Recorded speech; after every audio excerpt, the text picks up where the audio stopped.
The coast of Alaska is showing rapid losses in sea ice.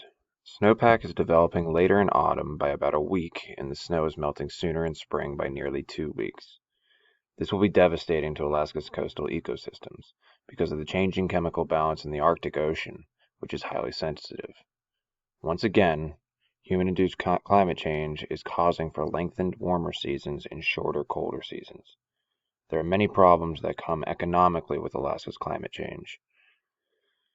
The commercial fishing industry in Alaska is the most productive in the entire United States, with a harvest volume that is greater than all the states combined.